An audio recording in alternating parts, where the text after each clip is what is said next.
आपकी पार्टी कहाँ-कहाँ से प्रत्याशी कर रही है? एक धनबाद में हम लोगों ने हस्तक्षेप करने का निर्णय लिया था और वो अभी इसलिए लिया था कि भारतीय जनता पार्टी ने जो उम्मीदवार वहाँ दिया है उस उम्मीदवार पर अब कुल मिलाकर 2005 से लेकर अब तक 51 FIR हो चुके हैं। 4 में सज़ा हो चुकी है, 16-17 में उनकी रिहाई भी हो चुकी है और बाकी करीब 24-25 ऐसे मुकदमे हैं जिनमें ट्रायल होगा तो 5 से 10 साल की सज़ा होगी। तो हम लोगों ने कोशिश किया था कि भाई धनबाद में अभी तक जो सांसद वहाँ थे, भले मानस में गिनती होती थी, तो उनका विकल्प भी अच्छा ही व्यक्ति होना चाहिए था। ये नहीं हुआ तो मैंने खुद भी वहाँ के लोगों से बात किया, सभी दलों से बात किया, भाजपा से भी और सभी दलों से, कि वहाँ अच्छा उम्मीदवार हो।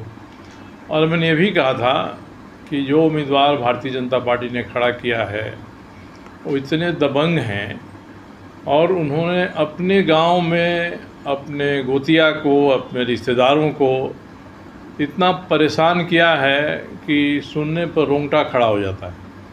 हालांकि उनका गांव धनबाद लोकसभा क्षेत्र से बाहर है। कल मैं वहां गया था और मैं गया तो हिम्मत करके 40-50 लोग निकले। सैकड़ों लोगों की ज़मीन उन्होंने 1 एकड़, 1.5 एकड़, 2 एकड़ घेराबंदी करा लिया है। कुल करीब 200 एकड़ ज़मीन का उन्होंने इतना ऊंचा घेरा किया है कि देखने से लगता है कि ये जेल की चारदीवारी है।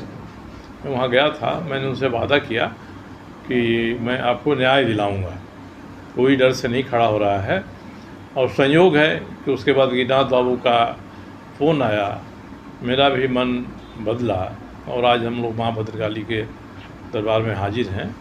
मैं चाहूँगा माँ की कृपा होगी तो ऐसे गरीब, कमज़ोर, असहाय सभी जातियों के लोग जिसमें शामिल हैं उनको माँ न्याय दिला दें। उसका माध्यम मुझे बनाना चाहती हैं, मुझे बना दें, या जिस तरह से भी हो ऐसे लोगों को न्याय मिल जाए तो मुझे लगता है कि आज माँ के दरबार में हाजिरी लगाने की हम लोगों की सार्थकता होगी।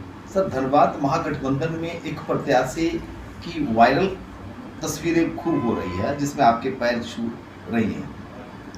क्या देखिए, उनको आपका कोई घर की बहू है, बेटी है, स्वाभाविक है, संस्कार है, मिलेंगी, पैर छुएंगी और हम लोगों का भी दायित्व तो बनता है कि बहू बेटी को जितना सम्मान, प्यार, उनका जो अधिकार है वो दिया जाए। ये संस्कार घर परिवार का है। जब मैदान में कोई बहू उतरती है तो उस मैदान की भूमिका के हिसाब से उनके क्रियाकलाप किस प्रकार से होते हैं उस पर ही निर्भर करता है कि उनके साथ राजनीतिक, सार्वजनिक संबंध हम लोगों के क्या हों। चुनाव में खड़ा हूँ, मैंने पहले ही दिन जब वो टिकट लेकर आई तो सबसे पहले जमशेदपुर मेरे यहाँ गई।